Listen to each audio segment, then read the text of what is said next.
As the Romans once said, pana circuses. Anyway, this is day 61 of talking to a camera every single day for 100 days, I guess. We'll see where we'll go with this. Welcome in, come sit down, hello. And today I'm talking about something that happened to me earlier. I sort of had a heart-to-heart with one of my friends. I was talking to them, or walking with them, and I was sort of thinking about a lot of things. And it sort of helped me, I was thinking, because I've been so focused on certain goals recently, I've forgotten to step back and look at the bigger picture and just sort of, experience life and just exist. Because I was thinking about some things and about how I could be enjoying my time a lot more and I'm just not.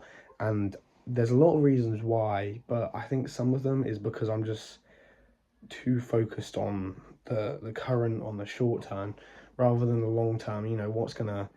What am I gonna remember in the future? When I'm 80 years old, what are the things I'm gonna remember gonna be? It's not gonna be that, oh, I benched an extra 20 kilos ahead of my friends, which I don't. And it's not gonna be, oh, I hit this goal. It's gonna be, oh, I spoke to these people. It's gonna be, oh, I went on this trip to see this place and I learned something about myself. And it's those sorts of developing moments that is the things you're going to remember when you become an older person, when you're living vicariously through your younger self, when all you have is the thoughts about who you used to be. In those moments, that's really when it's gonna be clear sort of what you have and what you don't have, for example, I think in the future I'm not going to remember a lot of things that I'm gonna remember, like I said, the small things. I'm not gonna care what people thought about me. I'm not gonna care about this. I'm not gonna care about that. I'm not going to care about the time I failed to do that thing.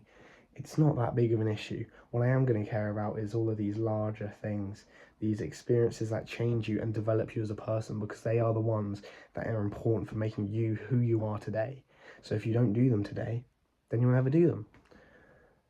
I think these are the sorts of things, the things that make you stand out, the things that change your life, taking chances on other things rather than just sticking to the status quo. That's what changes your life. And it made me think about what I said earlier, pana circuses, the Roman quote. It translates from Latin to English directly as bread and circuses. What this means is it was the way the Romans controlled their people. I might have said this before, was through giving them food, so giving them their basic necessities and giving them entertainment, because if people have their basic necessities and they have entertainment, they have no reason to want to change. That's the best place your life can get to. And that's what I thought about, because with the personal finances I have, with where I spend my money should be on just bread and circuses, right? Your money should be on the basic essentials and then spending on making your life better. And what's more circuses? Having a nicer car, or, having more experiences, going places, seeing things, maybe even going to Rome itself, if you want to go see the original circus there, because that's where that quote was from. I can't remember, was it Julius Caesar? Maybe. It was one of them. One of the Roman guys, they said it. And finding those life experiences you can have, those circuses that make your life better, that increase the quality of your life, I think is such a more valuable thing to have than having an object possession. And I think it's kind of hard to put into words how I feel about this, because it's quite, it's not really what people think. People normally think, oh, you want to have a better car, you want to have a bigger house, you want to have the nicest phone, the best laptop, you want to spend more and more and more on object permanence. But I think experiences is so much more of a valuable asset to have, because it changes you entirely. Objects can bring you experiences, like buying a new car can, you know, give you an experience, but if you're just buying it for the sake of being better than everyone else, that's not a good reason. Anyway, goodbye.